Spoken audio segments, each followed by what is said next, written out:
Hello, Willits. What a long, strange trip this has been.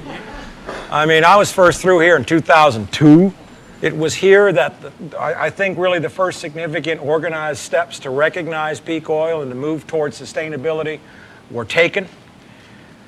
And speaking as the CEO of Collapsenet, we're a year old and now in 63 countries. The movie Collapse has awakened and connected people all over the world who see what's going on. And every one of the lifeboat builders and the ark builders around the world in all of our 63 countries owe a debt of gratitude to the ground that you broke here, sometimes with your chins, you know, sometimes with a plow, and you've had mixed results, and I know you're having a lot of challenges here now. You know, so when the call came in to ask if I would come and speak in Willits, it was an instant yes, but then it was a couple things immediately came to mind. I said, they aren't asking me to come to Willits to explain peak oil. They ain't asking me to come to Willits to convince them that the world is falling to pieces around us faster than we can comprehend. They get that. Now, as I thought that, I said, well, what I want from you guys is for you to be really open with me about what kind of troubles you're having here. Whether it's rising crime rates as a result of meth. I mean, everybody knows what's going on here. Whether it's political changes, you know, because now this is a sort of a surrogate battleground for the powers that be, the powers of darkness, and those of us who are just trying to get out of the way of the zombie apocalypse. What's so important is that we use this time wisely. And Collapsenet, how many people here have seen Collapsenet? How many members do we have here? All right, well, members, you know, we're extremely active right now. We've got regional blogs, 30 of them around the world. We're sharing information faster than any other network. We're accomplishing more in most cases than the transition movement, and I'm happy to talk about obvious issues about the transition movement today. The only thing that matters here is how do we get you guys more ready for, in a week, 2 weeks, maybe a month, to see disruptions in food supply, massive civil unrest, to see major collapses on Wall Street, because all that's coming, and I've been calling it on the World News Desk and calling it on Collapsenet. You members know, spot on for about the last 6 to 8 months. We're out of time. I'm going to just give you 3 little examples of how out of time we are. The largest banks in the world, Credit Suisse, Deutsche Bank, all of the biggest banks in the world are laying off right now tens of thousands of employees. They're downsizing to show profit. That means, economically speaking, the game is up. There's no more wealth to be squeezed, whatever the word is. There's no more wealth to be taken. The system is shutting down. You have GM now offering free car insurance when you buy a car at 0% financing, so they can book some sales, which is GM paying you to go out and get a new car and wreck it. And some of the biggest banks in the United States right now are calling up mortgage holders who are not in default and saying, congratulations, we've just cut your principal in half. When has anybody ever heard of a bank doing that? The warning signs are everywhere. Civil unrest is all over the place. If you were a Collapsenet member, you would see the reports of flash mobs all over this country every day. You would see the reports of very violent crime. You would see the murder-suicides, 5, 6, 7 people at a time. You would see that copper thefts are shutting down cities because people are scavenging the copper. I had a chuckle the other day, a radio station in Virginia, a fundamentalist right-wing George Bush Christian radio station in Virginia went off the air because copper thieves stole the wire out of the air conditioning. Yay! Okay? This is here now. This is happening. Police departments, law enforcement being cut back all over the country, and since the end of quantitative easing 2 in June, We're seeing now states shutting down, as I have been predicting they would. Minnesota is now shut down. You ain't seen the California budget yet. So this is no more time for academics. This is get down to it, nuts and bolts. This ain't about forming committees. This ain't about long-term plans. This is, do I have enough food? Am I growing food? Do I have access to fresh water? Do I have a gun if I need one? Do I have radio communications in case telephones go down? Do I have people that I'm willing to put my ass in their hands if push comes to shove? That's what I want to talk about today. And if you guys are up for that, I'll stay and I'll give you everything I got. All I'm asking is that you give the same back to me. We know that collapse is here. We know that there's not enough energy, there's not enough water, there's not enough oil, and there's not enough food to keep everybody going. And what we see is the powers that be trying to exert more and more control on what remains. That's the same parallel that you see with respect to some of the food legislation that's come out about growing your own food and farmers markets. Now, most of that's all been defeated so far. I just put a story on Collapsenet today. There's a woman in Oak Creek, Michigan, I think it is. But the city council has charged her with a misdemeanor and wants to put her in jail for 97 days for growing food in her front yard. That's a fundamental human right. And what we all need to understand, if we're going to think like Gandhi, and I'm not Gandhi, because if they come to take my food off of my 2 acres, I'll shoot. That's a fundamental human right to grow food on your own land. Now, I am not at a point where I would say, oh, we can elect Ron Paul and that's going to make everything better. Ron Paul's never acknowledged peak oil. He's never acknowledged collapse or overpopulation. I have great respect for him. He's an honorable man. I know him. But, you know, I am way past the point of thinking an election's going to change anything now. Anybody who was investing any time above the city or the county government is an idiot. Or, as I said in the movie, you all heard the story in the movie about the bear and the campers? Okay. If you're a camper out in the woods with a bunch of other campers and a bear attacks the woods, 7-foot-tall grizzly bear, man-hungry in the middle of the night looking for a snack, you don't have to be faster than the grizzly bear. You only have to be faster than the slowest camper. This is all about making you faster than the slowest campers, the zombies. Okay, so PG&E and your smart meters. I don't know all the details, and I probably should, because I have PG&E too in where I am. They haven't hit us with that. What do smart meters do? Wireless transmission of data. Oh. You need to get this book. Published in 2004. Took me 2.5 years to write. 600 pages, 1,000 footnotes. It's in the Harvard Business School library. 7 years I described the world that you are living in today. And I told you what's coming next. There's a chapter in here on Promise, P-R-O-M-I-S, software. Artificial intelligence with backdoor software that's being used through this, and you're absolutely right. That will work to a point where they decide that any certain group in Willits is too politically active and they'll shut them off selectively. That's the kind of warfare that's coming. Anybody here from Round Valley? I got friends up there too in Covelo. But I think the same thing is happening there, and that's a resource-rich valley, and there's a lot of struggle going on up there right now for who's going to control what. I don't know how you stop it. I don't know how you prevent it, except unless you go solar or find other ways to replace the electricity. If you all wanted an incentive to go solar, you just got it doubled. Okay? Yes? I think it's a real mistake, though, to just look out for yourself. Ralph Nader once said there's one thing that stops corporate power, and that's a well-organized citizenry. And I really believe that's true. If we organize neighborhood by neighborhood, community by community, county by county, then we have a real chance to beat it back. But if they pick off your neighbor and you make a deal and the other neighbor gets picked off, it's just like the Owens Valley. That's how all they control their water, one farmer at a time. So I think it's really important that we band together. All right. In an airliner, the first thing they tell you is if there's a loss of pressure, you put on your own oxygen mask first.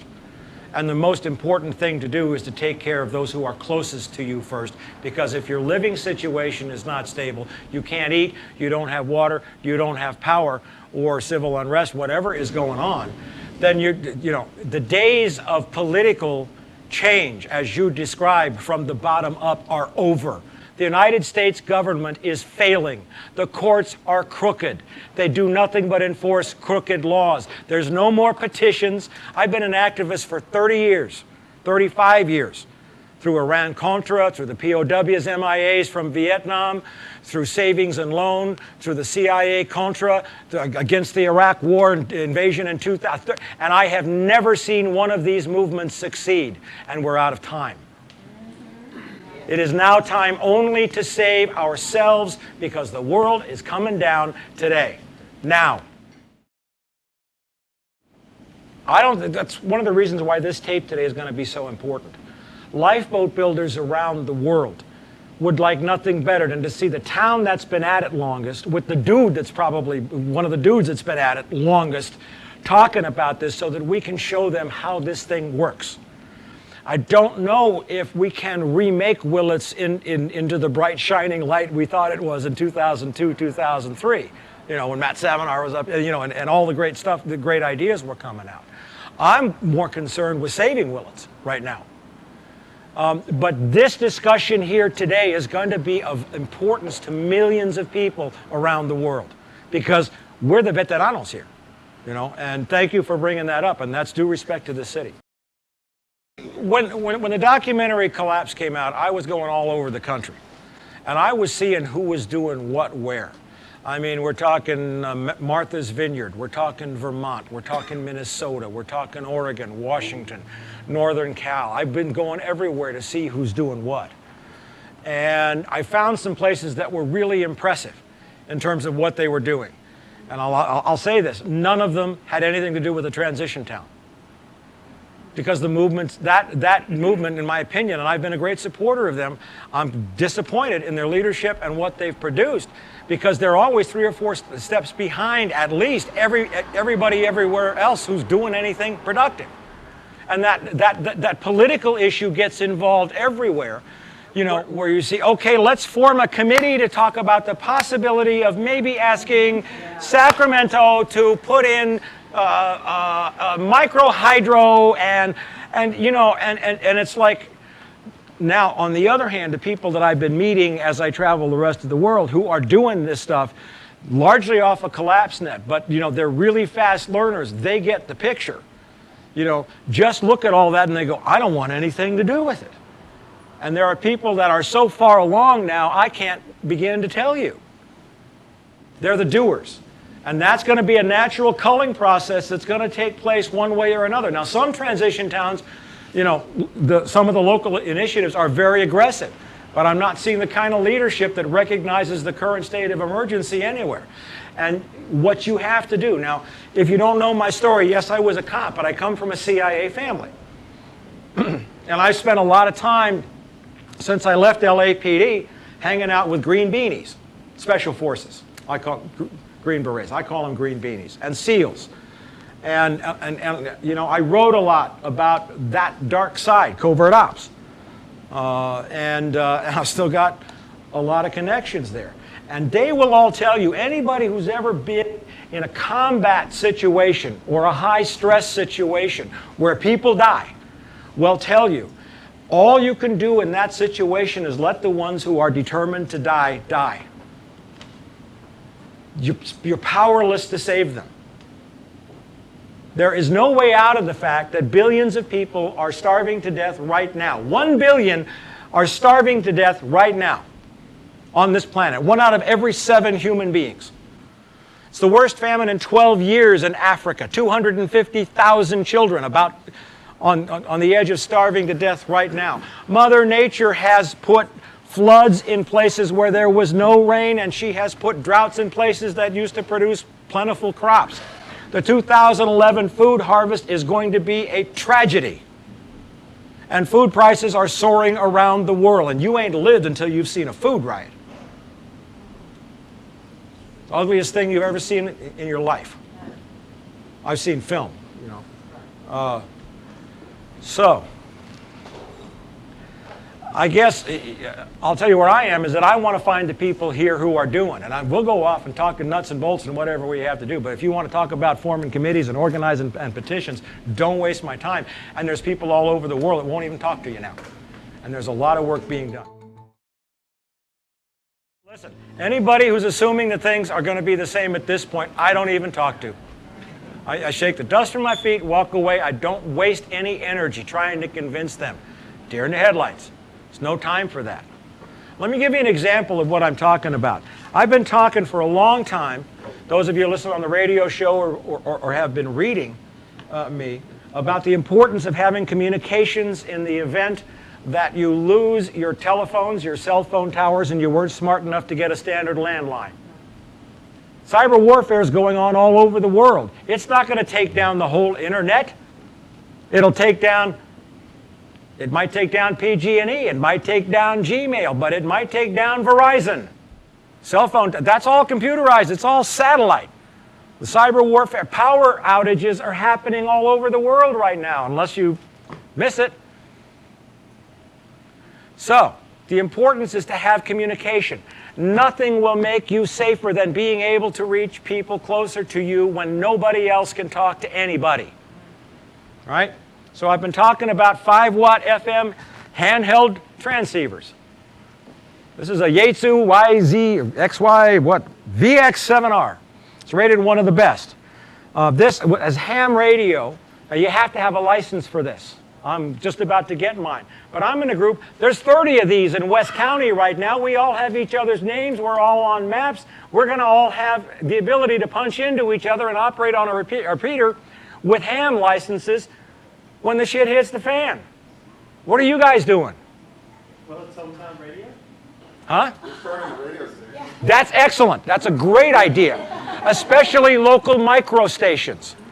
Okay? You get a micro station, easy to get the license. It covers this area. You take over the damn station.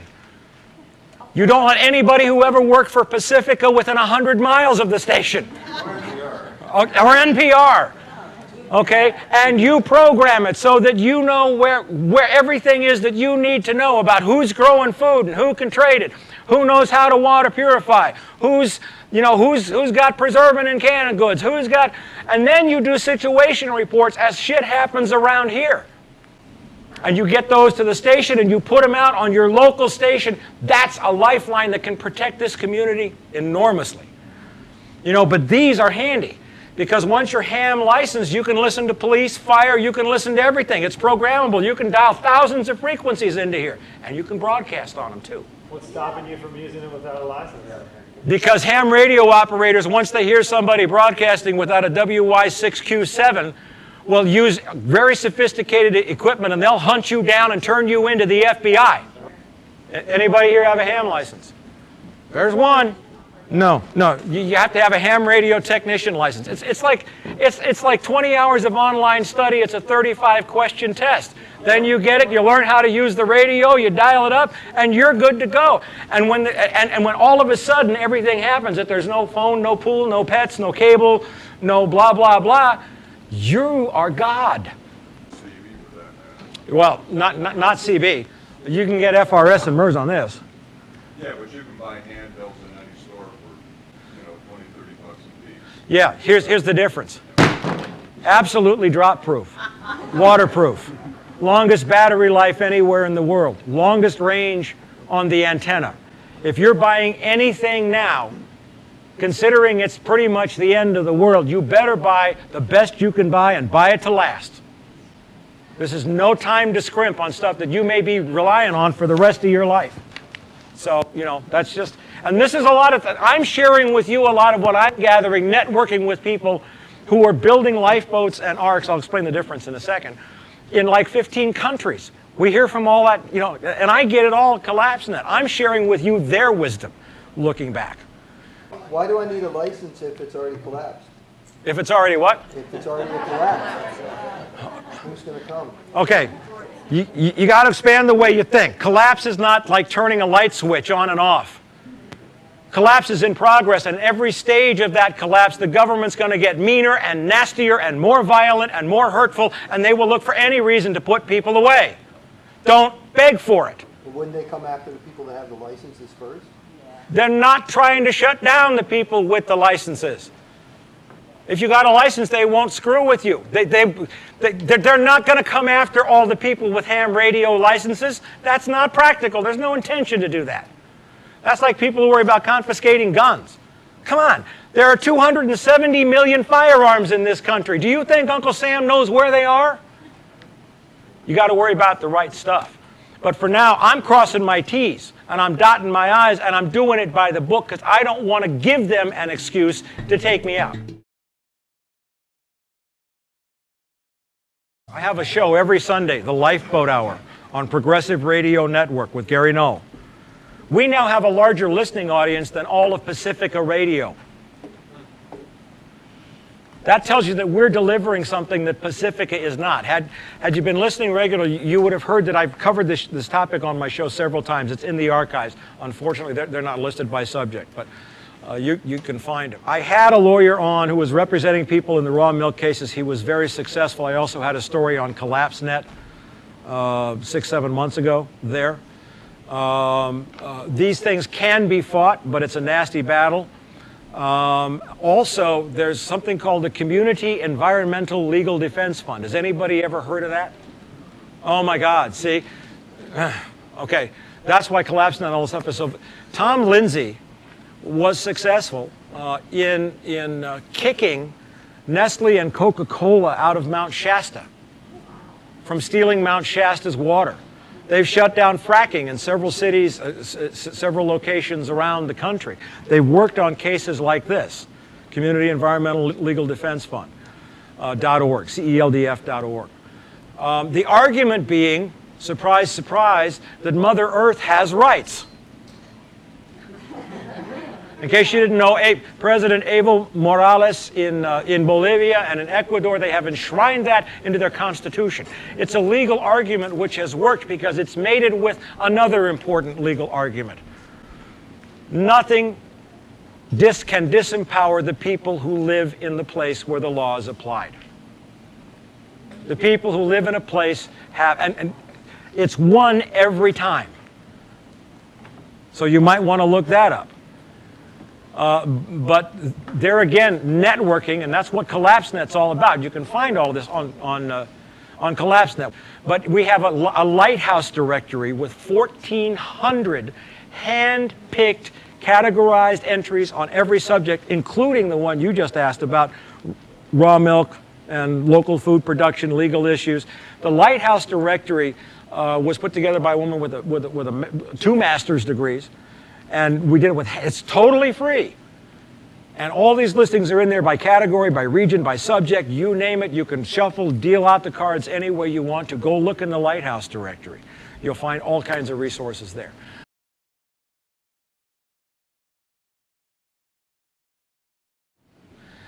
First of all, here's the difference between a lifeboat and an ark. A lifeboat is what you build for yourself, right? You're growing your own food.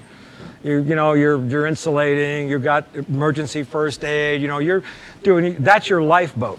An ark is like 5 or 10 lifeboats, 20 lifeboats, 30 lifeboats, all close together, working together. Mother Earth has scattered arks all over this planet. She knows what's going on. There's a new consciousness here, post-petroleum human. We're post-petroleum human. We're not zombies. Zombies are people who believe that infinite growth is still possible. Zombies are people who believe that it's safe to eat the seafood in the Gulf of Mexico. Zombies are people who think their house value is going to come back. Okay, we all know what zombies are. We're not zombies. There's a new species, post-petroleum human. Because when this is over, there aren't going to be Democrats, Republicans, liberals, lefties. There's only going to be survivors. And our consciousness links together. So in West Sonoma County, where I am, oh my God, I step in, and I spent a lot of last year up there anyway. And I've had friends up there for a while, and I've been very well welcomed Thank you, thank you.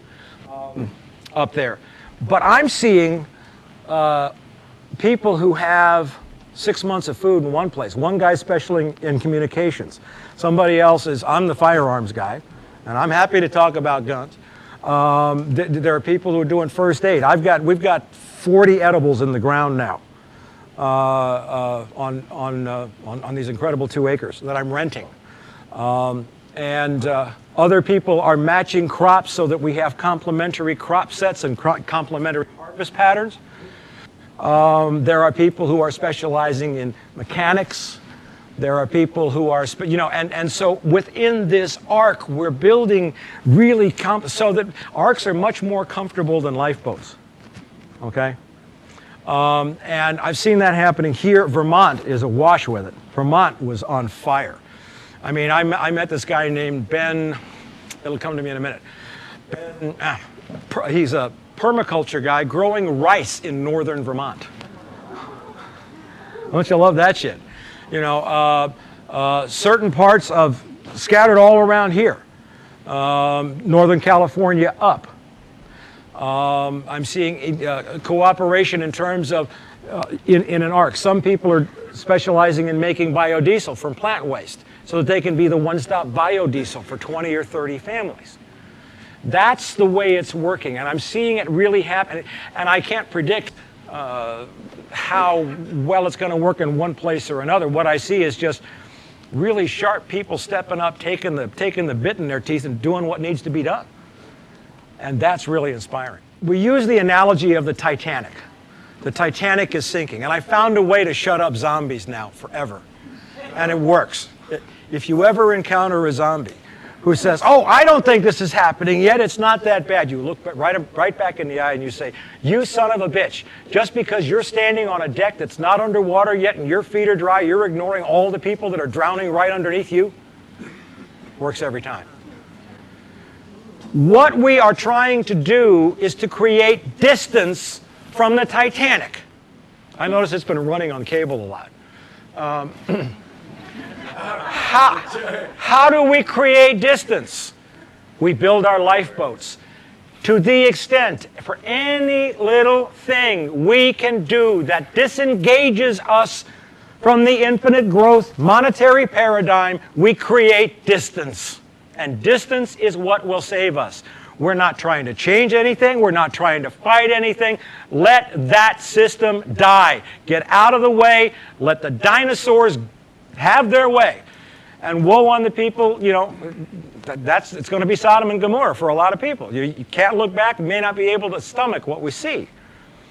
But if we create the distance by building our lifeboats and arc, when it goes under, we'll find that most of us, hopefully all of us, are still standing and functioning. Yeah. You've been using the term arc, and I'm wondering, the term arc, are you defining that as like a non-localized organization of people with skill sets and production means, or is sound like a lawyer. Requires a physical locality? I'm talking. It's an ad hoc, unlabeled thing that doesn't need to be named. Yeah. Okay, but you know, where I am in West County, I'm hooked up with maybe 10 or 12, 15. I don't know, either individuals, families, or voluntary communities. You know, that are doing things actively, and they're just doing them. There's no committee, there's no, hey, what do you got going, what do you got doing? Okay, you do that, I'll do this. That's it. Yeah, it's a neighborhood concept. Yes. Yeah. Absolutely.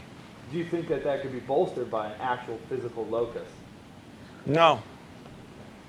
You mean like having an office? No, just like a trade center, someplace that people can come to. Oh, well, okay. A community center that actually is a community center instead of just something that's called the community center. In Sebastopol, a lot of us use the Grange, and do not underestimate the importance of the Grange. I'm a member. In Willits, a lot of us use the Grange too. Go to your SUV. Yeah, I'm a member of the Grange in Sebastopol too. And the Grange, I think, let me give you a little Grange history. One of the greatest presidential candidates in American history, one of the most independent men, the bravest lion hearts, was a guy named William Jennings Bryan, who ran against, in the 1890s, you know, the people that gave us the Federal Reserve and the current system that we live under. and he was crushed. But it was the Grange movement that lifted him up. Again, I'm not approaching this from anything like the standpoint of, you know, hey, let's have petitions and all that old approach, progressive approach. But what I'm saying is the Grange is just lying there waiting for people to notice it, you know? And it's got some really good values and really good principles, and it's a rock. And so that's something you need to use. Washington.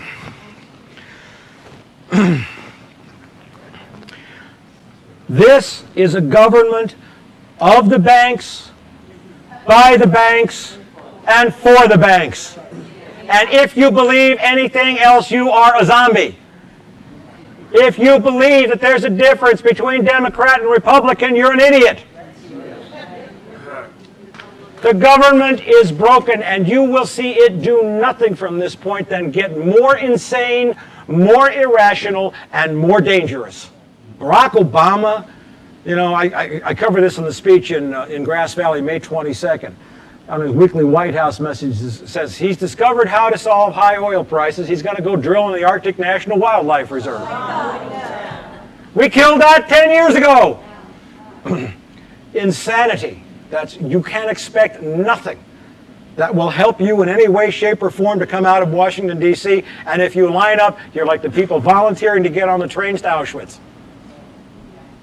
Let me tell you a story. It's the story of, it's a parable of the scorpion and the turtle. You ever hear it? All right, it's the Rio Grande in Texas, and there's a turtle sitting out on the bank just sunning himself, laying out. And the scorpion walks up and says, hey man, let me hop on your back, give me a ride across the river. Turtle says, oh no man, you're a scorpion, you're gonna sting me, I'll die. Scorpion says, oh no man, no, it's the river. I mean, I can't swim, so if I sting you in the river, I'll drown and we'll both die. Turtle says, okay, hop on. Middle of the river, deepest part, current, sure isn't. The scorpion stings the turtle right in the neck, and the turtle looks up and says, oh my God, now we're both gonna die. Why did you do that? And the scorpion says, I couldn't help it. I'm a scorpion. We are witnessing, we're not witnessing, we're living in the end of one of the biggest eras in the history of this planet. This is tens of thousands of species are dying right now. This is the sixth large mass extinction in planetary history. Well underway. The dinosaurs are dying. And in evolutionary science, species die because they cannot adapt. When the only tool that you have is a hammer, everything looks like a nail. Dinosaurs can only respond like dinosaurs. And then, as a result of that, I would argue that the fault then lies on anybody who goes to a dinosaur expecting it to act in any other way. Politicians have no vision of what to argue for, meaning that they flail blindly in an ever more corrupt, ever more non-productive, harmful political system, thinking that they're trying to resurrect something which is already terminally ill. And they have no vision about what they want to replace it with, about how to disengage from the infinite growth monetary paradigm, about how to, let's say in a place like Willits, how to become free from corporate power and investment. But you see, it's places like Willits that then become a behind-the-scenes battleground for corporate money. They don't want to see the symbolic victories of towns with a history like Willits or other towns successfully disengaging. So behind the scenes, they'll do anything they can do to hinder, to confuse. It's a program called COINTELPRO. It's been used effectively for many, many, many, many, many years. And so, again, at a local level, if you can control the ballot box, then what you need to do is put a slate of candidates on the ballot who have the same vision. And without the vision, everybody's still flailing anyway. You need a mission, basically, to put it in military terms. You have to define a mission. Starting place, end result, what mission accomplished would look like. And that may help you get your hands on it. All right. These are the hard questions. These are the good questions. These are the questions we need to be talking about, okay? Hungry people, if they see that you have the food, and if they know, yes. There's a guy I know who had been reading me and Rich Heinberg and all of us who have been at this for so long. There's so many of us. I need to tip my hat to the Matt Savinars and Rich Heinbergs. Everybody was out there doing it, doing the deed. And he got the message, and he went off backwoods Tennessee, got 20 acres, and had crop after crop after crop. Then the 2008 crunch, and all his rural neighbors were unemployed, and they ate his food inside of 6 months. In 2006, I moved to Ashland, Oregon, having pretty much looked at the country and seen that Ashland looked to be like a beautifully sustainable place with amazing land. It's obvious that if you got 20 million hungry Californians think they're going to eat in Oregon, they're going to go that way. So, the issue of violence and guns is on the table, and to think it's not, you're foolish. There is an episodic TV series which I think is probably one of the best training vehicles to get yourself ready for what's coming, and it's Deadwood from HBO. It's about how people survived in unbelievably challenging conditions in the 1880s in gold territory, and how they did it without laws, and how they came to realize how they worked together, and it's a great odyssey. It's also very funny and well written. But that's where this kind of communication stuff is also good. Because, if you are being threatened and everything else is down, and trust me, in many parts of the country now, the police aren't responding to calls anyway. County sheriffs won't go into Round Valley. Let them shoot it out. That's their attitude. It's open. It's common knowledge. But that's what's coming everywhere as budgets are being cut everywhere. Police departments are disappearing all over the country. They're just shutting down as the governments run out of money. So one way or another, we have to deal with this issue too.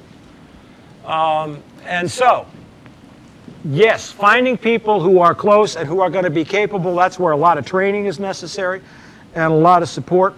But water does follow the path of less resistance. Number one, don't advertise your food, or what you've got. That's obvious. But build up a network of people who can protect you if you are threatened, and it's just like the pioneers did. They took care of each other.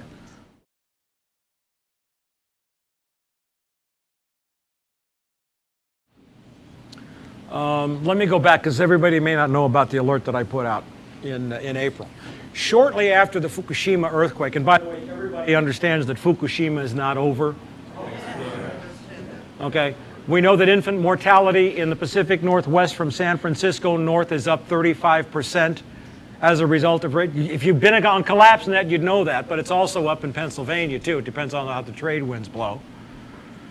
Japan is dead. As a nation, it is dead. It has lost 20 gigawatts of electrical generating capacity. You cannot have economic activity without electricity. You cannot have GDP growth without electricity.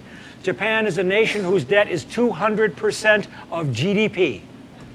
That debt can never be serviced. It can never be repaid without economic growth. Japan is sliced in half. Japan is a vital organ in the globalized economy. If Japan is dead, the globalized economy is mortally wounded. You cannot have GDP growth without cheap oil. And infinite resources. And in case anybody hasn't noticed this too, we're running out of everything else. All the bailouts in England, it's going to take me a minute to finish answering his question, but I see you. All the bailouts in Europe pounding debt after debt, it's all based upon you can't repay the debt unless you have growth. And yet they keep lopping the debt onto Greece, Italy, Portugal, Spain, Ireland. which means that the only way these debts are ever going to get paid off is if the Greek, Irish, Spanish economies go back to where they were in 2008 and get 30% larger. Okay, what I said in my economic alert in April was that what we would see quarterly earnings reports coming in around the world for a full quarter of earnings post-Fukushima, with the destruction of the global supply chain, because all of the components in the globalized economy that Texas Instrument uses come from Japan. Siemens is shutting down. The automakers are shutting down. Manufacturing orders are dropping off a cliff around the planet because they can't get the Japanese microcircuitry. There's no place else to get it. And what I said was that come July, not July 1st, throughout this month, maybe going into August, as the earnings statements come in from all the big corporations showing negative growth, the markets will implode. And trust me, that's happening right now. Don't look at the Dow. You've all been conditioned to look at the Dow. All the Dow Jones measures is the rate at which you are being raped now. All the Dow Jones Industrial Average measures is the rate of wealth transfer from the poorest to the 1% who control everything else. But what did I say at the start of this talk? The warnings are coming in everywhere. I've been posting them on Collapsenet as fast as we see them. The major banks are laying off tens and hundreds of thousands of employees. What does that tell you? Manufacturing orders all over the world are plummeting. I document this every day at Collapsenet. So, that was the warning. We're in July. It's only July, what, 8th? 9th, excuse me. We still got 21 days in this month.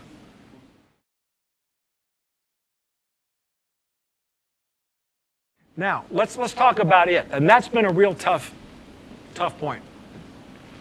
Because every time I speak and I travel around and people come running about, they go, okay, when's it going to happen? Well, no. What is it? How do you define it? Well, when is collapse going to happen? Well, what does collapse look like? That's a little vague for me. Recently, I just did a spiritual retreat not too long ago, and what came to me as a result of that was the it is this.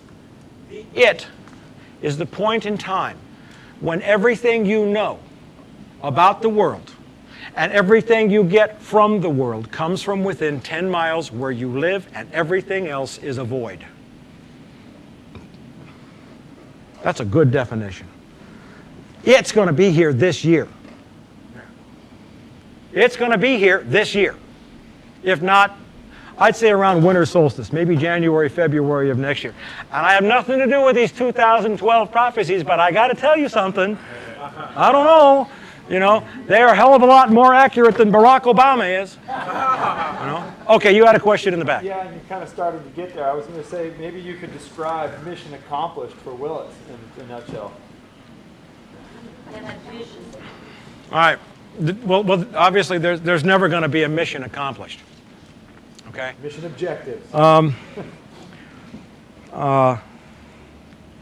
All right, I'm just thinking off the top of my head now. So, like, we're just kicking ideas around. If I would say getting to a point where X percentage of the population is sustainable for food, water, basic needs without any input outside 100 miles of Willits. That's a great target. Huge. Huge. Yeah, I was going to say 15 miles, in which case not a chance, okay, right now. But that's something that you can focus on. Then you got to break that down into what that means. Reprioritizing city services, of course, then you also really got to know the city's money. Because until you change the way money works, you change nothing. And there probably ain't nobody in this room who understands what kind of bonds Willits has, what its debts are, what its tax obligations are, what matching grants it may or may not be getting, what state money it may be tied up to, what bond funds, what hedge funds. The city of Willits might have invested in credit default swaps on Greek bonds. You don't know. It's cities and counties all over. Meredith Whitney was right. The cities and counties are imploding, and as the states go this year, the counties are going to be right behind. And let me just add one thing, and I'll come to your hand. This is very important. You got to watch out for this term. If you ever see this here, you're in trouble. It's called emergency financial manager.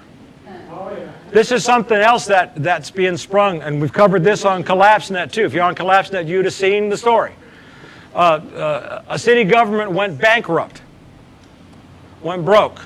The state went to court and got an emergency financial manager who was empowered, just like a receiver in Chapter 11 bankruptcy, came in and fired the mayor, every elected official, the police chief, the whole government was laid off. There was nobody for the citizens to talk to. The emergency financial manager took the city's checkbook, paid off the government bonds, paid off the investors, paid off the rich people, and shut everything else down. Michigan, that's right, it was. Benton something in Michigan. Thank you, well, okay. Yeah. In Idaho, there's a bill passed to allow silver and gold to be used as currency. But California will never remain a single state. There's been a motion introduced from a Riverside County supervisor to take 38 counties and form a separate state. This state is never going to remain one state. It's held together by energy. Think of the United States this way. The United States was this huge continent, right, that went from where you are, Washington, D.C. to California, right? Did I get that right? Yeah. No, Washington, D.C. to wherever. You know what I mean. Not until the railroad came. The railroad was the energy bond that bound this nation together. It was energy. And oil. What was oil? The interstate highway system, Dwight Eisenhower. It was oil that bound this, and it was airlines that bound this nation together. Those bonds are breaking up. Things break down, not up. They do not get bigger, they get smaller. And this state has no reason to be one state. Now, it won't just be Southern Cal versus Northern Cal, because in the middle of the state, there's this thing called the San Joaquin Valley, where all this food grows. And it kind of runs in between both, don't it? Multiple states. So if you want a bank, charter a local regional bank across several counties, but not a California state bank. Yeah, and get away from fiat currency, fractional reserve banking. It's specie in, specie out. Deadwood. You got to watch Deadwood. I love Deadwood. The permaculture credit union? I'm sorry, I couldn't hear you. So what about utilizing the permaculture credit union? That might be an excellent. The question was about a permaculture credit union. There is one. If you set that up right, that could be an excellent medium of exchange, because on a daily basis, let's say the board of directors of a permaculture bank, or a monthly basis, could say you would create a currency unit, and you would say a bushel of apples is worth 5 currency units. Watermelons, medicinal herbs, all of the stuff that you can produce with permaculture would be assigned a value that the community arrived at. You put that in the bank, and then you have energy credits that you could, or a currency that you could have taken out that could never be manipulated. It could never be inflated more than there was food. That's why, while there was time, it would have been good to go back to a gold standard, but there's all this money out there that's worthless now. But that's a good idea. That's worth exploring. I'll even think about that. Yeah. What I'm seeing is that every local currency is a unique reflection of that locality. Okay. There's a local currency forming in Oklahoma. Bob Waldrop, who runs a great discussion group running on empty groups on Yahoo News groups. He's been at it for a long time. Very active Catholic guy in Oklahoma. A lot of their local currency is based on cattle. But that's because that's what they got. So I can't tell you what's going to work here. Coins or community service? Cow pies. No, just kidding. I don't know. I haven't studied them all. I can't carry all the details around in my head. But cattle, corn, whatever their local is, you know, it's somebody certifies that you have X number of amount of what good, and you get a local currency credit for that. In close to where I live, Kelly Rogula is doing a great thing. It's a time bank that's being set up where you put in time. That also works very well. You go put in 3 hours for somebody else, that goes into a time bank, and you have that to spend with somebody else's time if you need a plumber service or something like that. There's tons of those things going on, and it would be an insult to try to describe 2 of you when in fact if you look you'll find hundreds. Well, I would stay long on cash right now. Silver is probably, you know, silver and gold are both good. I mean, I started screaming at people to buy gold when it was $327 an ounce. And gold still has not seen its best days, and nor has silver. There's a lot of manipulation shaking out of both markets now, silver especially on the COMEX. If you buy precious metals, you better have them where you can put your hands on them. If you're stupid enough to buy paper gold and paper silver, there's 100 times more paper gold out there than there is physical gold out of the ground. According to the Bank of International Settlements, actual gold bullion deposits in central banks out of the world are leveraged 42 to 1. Meaning there's 42 times more loans based upon physical gold bullion in central banks than there is actual gold. And even that may be a lie. So, hard assets. Cash, not, you know, I wouldn't keep 2 or 3 times what your monthly nut is if you can in cash or in a bank. After that, what I'm doing, what we're doing on this place is we're investing in hard physical assets right now. Generators, solar for the well. We got a well, so we need a solar backup for the well. The garden, tools, everything that we think of that we're going to need as we see things falling apart. That's a great place to put your money right now in hard assets, because you also have to consider that we're nearing a phase of commercial collapse. In case you didn't know, and you wouldn't know on Collapsenet, we cover this on the World News Desk every day. Cargo hijackings it's an epidemic all over the country.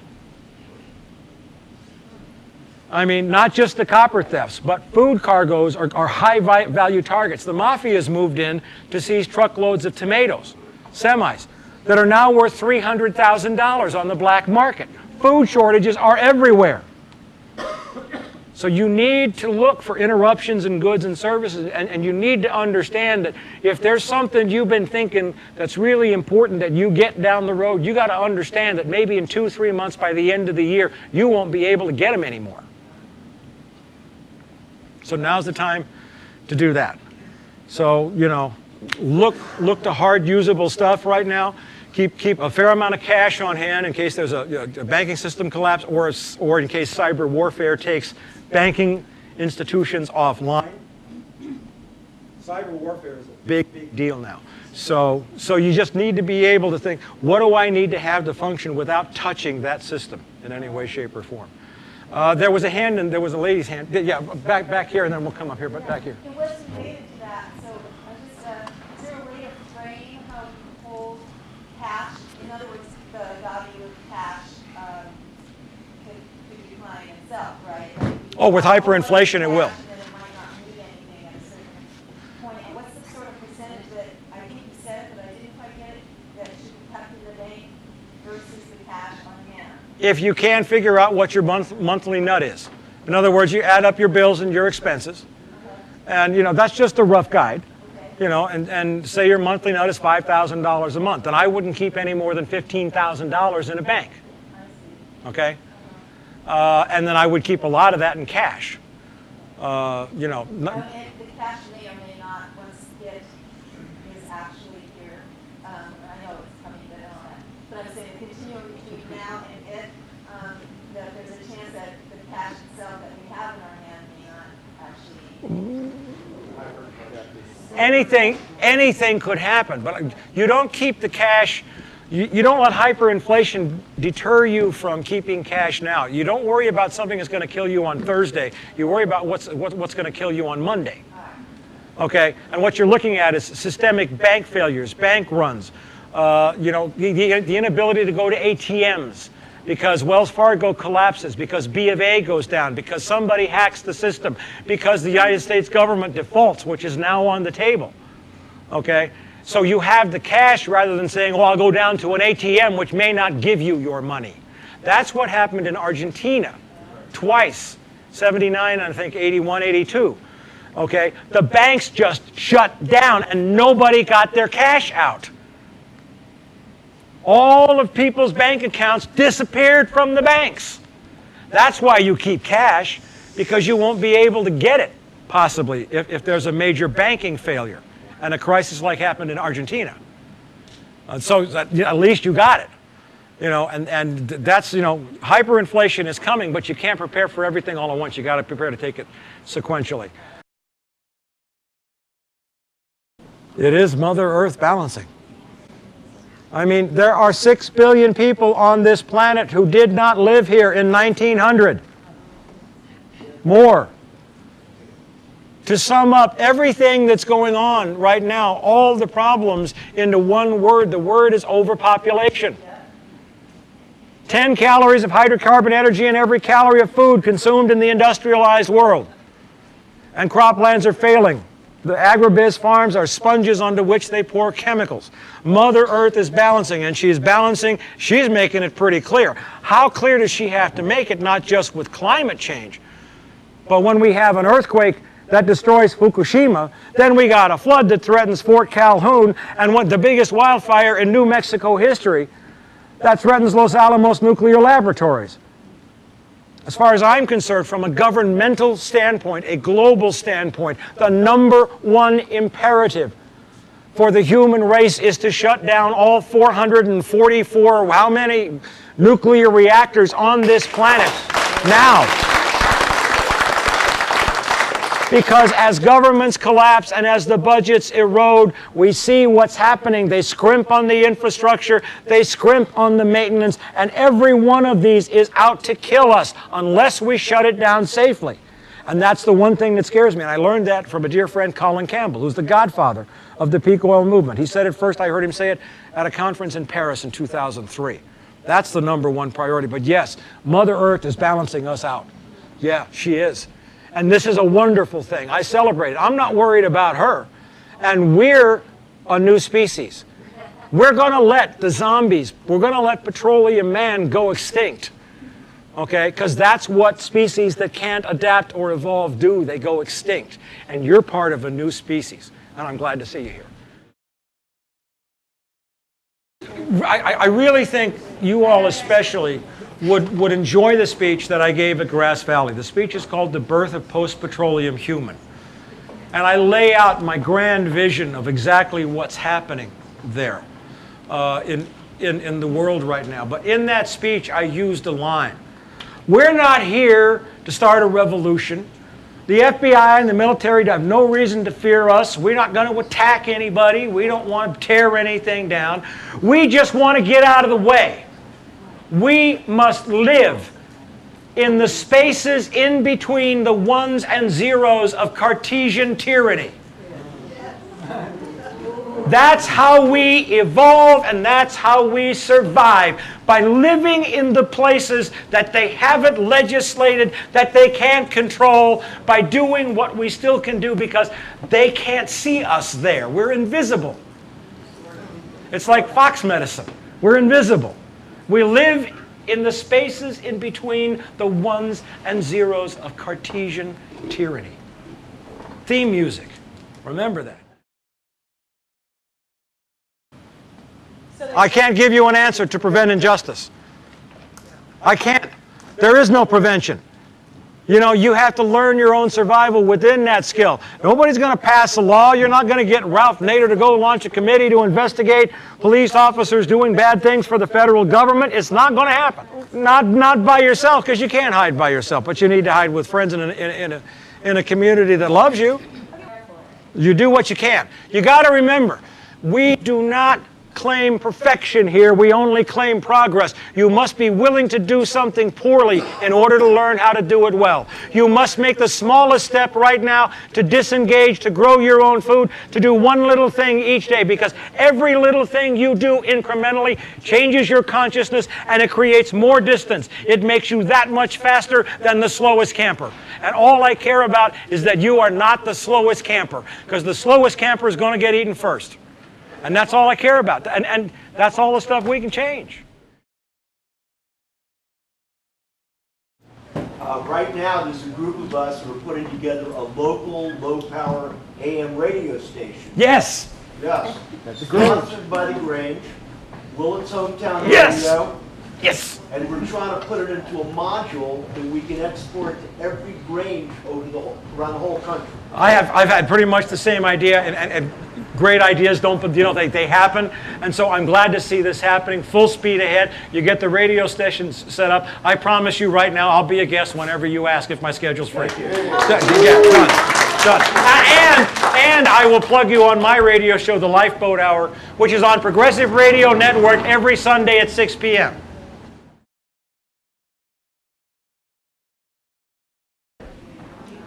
Now, with respect to hordes of refugees from the Bay Area, as I've been watching this unfold on a daily basis at Collapsenet, and our writers have too, I'm pretty much convinced that even though incidents of civil unrest and mass violence are occurring very, very rapidly now, when the globe goes up, it'll happen very fast, and it will go from zero to pandemonium within the space of a week or 2 weeks. That fast. And what I'm convinced of is most of the people in the cities will never get out of the cities. They won't be smart enough, they will be panicked, and once they get out to some land, where they might grow food, they wouldn't recognize a rutabaga, from a mushroom, from what's not edible. And so I'm not too much worried about that. But I would definitely get involved in agriculture. I would definitely get involved in food growing, cultivation, preparation, communications. There are certain trades that are going to be very much needed. And two of the most important will be people who can keep people in communication with each other through radio. That's why the ham is so important. The ham license is so important. And people who can feed each other. And structural and mechanical engineers. Because we are going to the center paradigm will be one where everything that we build new will be scavenged. And without engineering and mechanical expertise, you're going to have a real hard time, and that's something really important. In this next phase of transition, it's a massive shift of power. Here's something else I'm picking up. Getting reports out of Colorado that billionaires are going up high in the Rockies and they're buying the headwaters to every river. Though, yes, but understand this rule that will govern in the next phase of collapse. Those who have food will have power. Let me say it again. Those who have food will have power. We do not seek power to be lords and feudal barons. I want that system to die. But therefore, the struggle to control food will be a struggle to control power. Some billionaires or some meth gangs who have money, organized crime, you can bet will map out who's got the food and where, and they're going to try to find a way to control it. Organized crime is everything right now. The government's organized crime. The banking system is organized crime. Those are the biggest organized crime outfits in the world. Yes, but organized crime is here. Yes. And I got to come back to this, and I'm harping on this. Find the meth, you find the organized crime. Find the meth, you find the organized crime. Hint, hint, hint. Underline, underline, underline. Question about healthcare is very good. There's a lot of people trying to do things about healthcare because right now there are massive drug shortages all over the country. People can't get their psych meds, but also people who need medication to stay alive are suffering. That's where herbal remedies are absolutely essential. And there's a lot of herbal wisdom. There's a waving hand in the back. And Herbal wisdom. okay, yeah. Herbalists are amazing, and that's exceedingly important. On Collapsenet, right after Fukushima, I was the first entity in the world to say get potassium iodide. I said that 3 days after the accident, before anybody else. But also, we published an excellent research article on herbal supplements that help strengthen you against radiation poisoning, like reishi mushroom, and there's whole lists of those. That's still up on the Collapsenet website. There's a ton of wisdom about that, and that's vital because you must start thinking about transition healthcare and what happens. When I went up to Covelo in Round Valley, I looked at the beautiful resources they had up there. I saw all their other problems, but I said, what you don't have up here is an emergency room or a dispensary. And if one of you gets seriously hurt and you need allopathic treatment, you're in serious trouble. So you need to start thinking along those lines well, but take care of and cultivate your herbal practitioners and listen to them. I think our elders are going to become very valuable in the days ahead. Every part of our family is valuable, is important. Every age, every skill set, everything is important. We're going to learn how to use these resources a lot better, amen, as we go back to living the way we should have been living for a long time. If you are not preparing psychologically and spiritually, you won't last. You will burn out in a heartbeat. Please say that again. If you do not prepare psychologically and spiritually, you will not last. In a spiritual term, as the natives or a shaman would say, now is the time to weave your baskets. Weave. You weave in and out of other people's lives. That's how you create the fabric and the basket that will contain you safely as a vessel through this. Thank you for that. Probably the most effective, active transition initiatives I've seen are in Oregon and Washington State. The transition model is a brilliant model. Rob Hopkins created a brilliant model. But I think it really depends upon where the leaders emerge. And nobody knows who leaders are. They just start appearing. There's 3 movies that I need to tell you guys about. Very important movies. The first is called Anima Mundi. It's directed by Peter Charles Downey out of Australia. In it you will find the lights. David Holmgren, John Seed, Noam Chomsky. I'm in it. Some great thinkers, and it's all about it's about collapse, but it's a new in that it takes us through Gaian theology. It's the best description of a cosmology for the Gaian religion I've ever seen. The second is a film from Scotland. I love Scottish films, yeah? And it's called Whiteout. And it's a theatrical drama, and the script was based on my life's writings. And I had nothing to do with the script. I just saw the movie when it was done being made. Brilliant, brilliant film. It's set in Scotland in July of 2012, and it's still snowing in July in Scotland. And it is the collapse of human industrial civilization. It takes you through it. And it is brilliantly acted, brilliantly written, and it will give you a great insight into how you can expect things to function in the weeks and months ahead. So these are for inspiration for what you want to do. The next movie I haven't seen yet, but it's called 100 Mornings, and it's an Irish film. And it's coming out of Ireland. It's done, it's in the can. 100 Mornings, something. You can find that if you Google around. Whiteout is kind of hard to find, but it's Whiteout movie something. You'll find it. It's a new film out of Scotland. And this is for people in a remote area of Ireland with plenty of resources, but all the psychological and spiritual stuff they go to. And I haven't seen that yet, but I saw the making of it. I've spoken to the director. And these are like high quality films that will really give you brain food to nurture you on that. You have to have community.